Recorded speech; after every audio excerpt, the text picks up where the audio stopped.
Kovai Royal theatre அருகில் தொழிற்பயிற்சி பள்ளி வளாகத்தில் திராவிட முன்னேற்றக் கழகம் கோவை மாநகர மாவட்டம் பெரிய கடைவீதி பகுதி கழகம் 2 சார்பில் பொது உறுப்பினர்கள் கூட்டம் நடைபெற்றது. கூட்டத்திற்கு பகுதி செயலாளர் VI பதுருதீன், பகுதி துணை செயலாளர் விஜயகுமார் மற்றும் யமுனாதேவி ஆகியோர் முன்னிலை வகித்தனர். மாநகர மாவட்ட துணை செயலாளர் கோட்டை அப்பாஸ் சிறப்பு அழைப்பாளராக கலந்து கொண்டு சிறப்புரையாற்றினார். திராவிட மாடல் தற்போது சிறப்பாக நடைபெற்று வருகிறது. மேலும் 2026 சட்டமன்ற தேர்தலில் திமுக அனைத்து தொகுதிகளிலும் வெற்றி பெற வேண்டும்.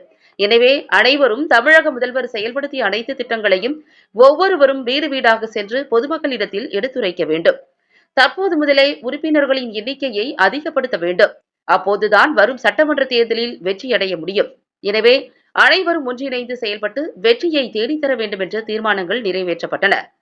கூட்டத்தில் தலைமை கழக நிர்வாகிகள் நாச்சிமுத்து, கோவை சம்பத், மூரா செல்வராஜ், மாவட்ட நிர்வாகிகள் சுலைமான், CK முகமது அலி, CMS மசது, சாலி, வட்டக்கழக செயலாளர்கள் அப்பாஸ், தங்கவேல், காட்டூர் விஜயகுமார், கவுன்சிலர்கள் BP முபசீரா, பத்ருதீன், சுபா, விஜயகுமார் மற்றும் பகுதி கழக நிர்வாகிகள், வட்டக்கழக நிர்வாகிகள் மற்றும் அனைத்து அணிகளின் தலைவர்கள், துணை தலைவர்கள், அமைப்பாளர்கள், துணை அமைப்பாளர்கள், BLA 2 கழக தொண்டர்கள் உட்பட ஏராளமானோர் கலந்து கொண்டனர்.